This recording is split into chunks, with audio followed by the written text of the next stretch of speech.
The Associated Press still waiting to call Prop 114, which would reintroduce gray wolves onto Colorado land. This, as you can see by the percentage, is neck and neck at 50%. You have to actually go to the right of your screen here and count the number of votes. The yes vote has just a few hundred more.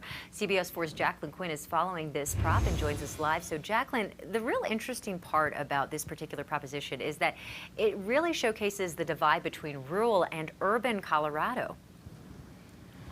Yeah, if you look at the data here with the voters, you see that more people actually support this in those urban areas, even though if you think about this, more people living in those rural areas would likely interact with the gray wolf species. And another component of this is that it would really force CPW to reintroduce the species and preserve it.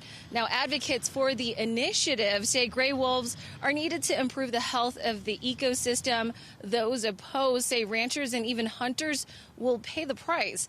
The measure, if passed, would direct Colorado Parks and Wildlife to study the data they have and come up with a plan to restore and manage gray wolves on designated lands west of the Continental Divide. This should all be done by 2023. But again, gray wolves have been sighted in Colorado, some already arguing that they would reintroduce themselves. And another part of this, too, is that if this does pass, it would allow for people who have livestock to get compensation if it's killed by these wolves through CPW. But again, this has not been called. For now, reporting in Denver, I'm Jacqueline Quinn, covering Colorado First.